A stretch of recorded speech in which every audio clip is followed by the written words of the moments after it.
I am live. It is Tuesday, the 13th of January 2026, and I'm reading Travels with My Aunt, the story of Henry Pulling, a retired bank manager who meets his Aunt Augusta, who's in her 70s, at his mother's funeral. Hadn't seen her for 50 years. Aunt Augusta is a traveller. They've been to Istanbul and they are now in Boulogne. Chapter 18. Next morning, it was just as grey as the last had been. Aunt Augusta and I climbed the long hill towards the cemetery. A shop advertised "Dule en 24 heures," and a wild boar hung outside a butcher's shop, dripped blood, and a notice pinned on the muzzle read, "Retournez-vous morceau pour jeudi." But Thursday meant nothing to me, and not very much to Aunt Augusta. "The Feast of the Little Flower," she said, looking the date up in her missal, which she had brought with her, because it was a suitable occasion. But a boar seems hardly suitable. Also, apparently, the feast of St. Thomas of Hereford, who died in exile in Orvieto, but I doubt if even the English have heard of him.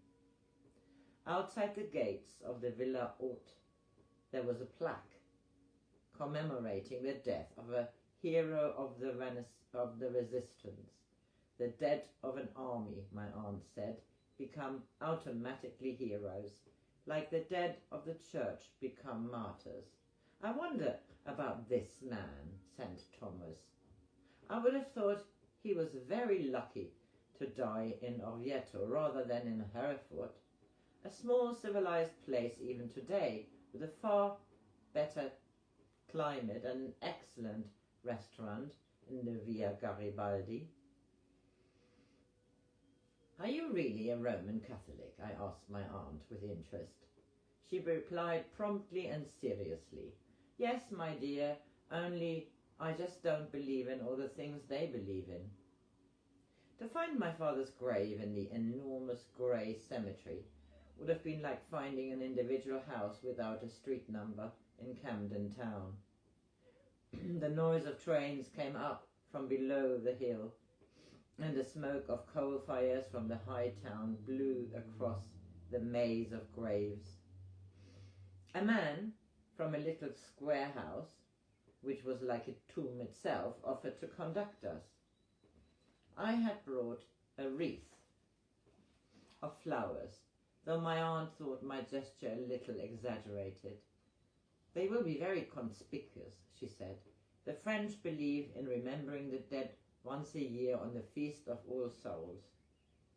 It is tidy and convenient, like communion at Easter. And it is true that I saw a few flowers, even immortelles among the angels, the cherubs, the bust of a bald man like a lycée professor, and the huge tomb which apparently contained La Famille Flagelot. An English inscription on one monument caught my eye. In loving memory of my devoted son Edward Rhodes Robinson, who died in Bombay, where he is buried. But there was nothing English about his pyramid. Surely my father would have preferred an English graveyard of lichened stones with worn-out inscriptions and tags of pious verse to these shiny black made-to-last slabs, which no Boulogne weather could ever erode, all with the same headlines, like copies of the same newspaper. "À la mémoire, ici reposait le corps," except for a small elderly woman in black who stood with bowed head at the end of a long aisle, like the solitary visitor in a provincial museum. There seemed no one but ourselves in the whole heartless place. "Je me suis trompé," our conductor said. turning sharply on his heel, and he led us back towards the grave where the old woman stood, apparently in prayer. How odd! There seems to be another mourner, Aunt Augusta said, and sure enough, on the slab of marble lay a wreath, so large as mine, made of flowers twice as expensive from the hothouses of the south. I laid my own beside it. The headlines were hidden. There was only part of my father's name sticking out like an exclamation, Chad Pulling, and a date, 2nd of October 1923. The little woman looked at us with astonishment. Oui. Et vous? She asked us. Qui êtes-vous? Who are you? She asked us. Her accent was not quite French, and my aunt replied as bluntly in English, Who are you? Miss Patterson, the little woman replied with a hint of frightened defiance. And what has this grave to do with you? My aunt demanded. I have come here on this day for more than 40 years, and I have never seen either of you here before. Have you any rights over the grave? My aunt asked. Something in the woman's manner had riled her. Perhaps it was her air of timid belligerence, for my aunt had little patience with weakness, even when it was concealed. The woman was cornered and showed fight. I've never heard there are rights in a grave, she said. A grave, like a house, has been paid for by someone. And if a house is left abandoned for 40 years, hasn't even a stranger the right? Who are you? My aunt repeated. I told you, I am Miss Patterson. Did you know my brother-in-law? Your brother-in-law, the old lady exclaimed. She looked at my wreath. She looked at me.